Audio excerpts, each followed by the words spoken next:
Оружјето не е играчка. Ова е главната и јасна порака на дел од експертите за безбедност. Жално е што секогаш за ваквите работи се дискутира од како ќе се случат трагедии, но бројните прашања и натаму остануваат отворени. Како се ракува со оружјето, како се чува и кој поседува? Професорот од Факултетот за безбедност Злате Димовски повикува родителите да внимаваат децата да немаат пристап до оружје, а не на истото да гледаат како на достапно средство за расчистување на проблемите. Во соседна Србија надлежните веќе имаат идеја да ја намалат старосната граница и децата да може и помлади да одговараат за кривични дела. Но прашање е колку тоа е решение за ваквите проблеми.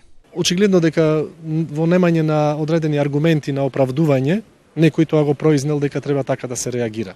Навистина треба да се направат анализи на сето тоа, да се земат пракси од повеќе држави, да се увиди дали тоа ќе даде некакви се резултати. Не сум сигурен дека тоа ќе ги даде резултатите оние што треба. Ние многу повеќе треба да обрнеме внимание на воспитувањето на децата и одвраќање од тоа да имаат некаква си слабост кон оружјето и да ракуваат и да го потребуваат тоа оружје. Многу повеќе во тој дел да работиме, да идентификуваме некакви си појавни форми на некакви си асоцијални појави кај нив кои што можат да доведат понатаму до некакви си вакви појави на земање на оружје во рацете за да расчистат некакви си проблеми.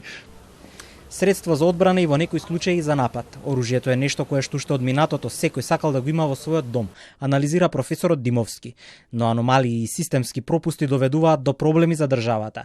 Нелегално поседувано, несоодветно чувано, достапно дури и за деца. Има многу поединости кои треба да се запазат, посочува Димовски. Ние и традиционално, ако земеме низ историјата, традиционално секој посакува да има барем едно парче, најмалку едно парче оружје дома за така наречен злочас. Не можеме да го дефинираме тој злочас, меѓутоа постои. Факт е од друга страна дека исто така имаме флуктуација и на муниција, имаме флуктуација и на некакви си експлозивни материи кои што исто така дополнително представуваат огромен проблем.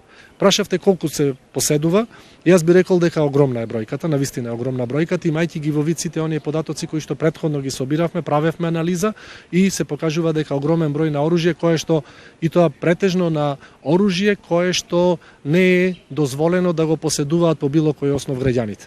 Во Македонија законот за оружје е донесен пред речиси 18 години и истиот останува во сила и денес со одредени амандмански измени. На почетокот тој дозволувал поседување огнено оружје во одредени ситуации.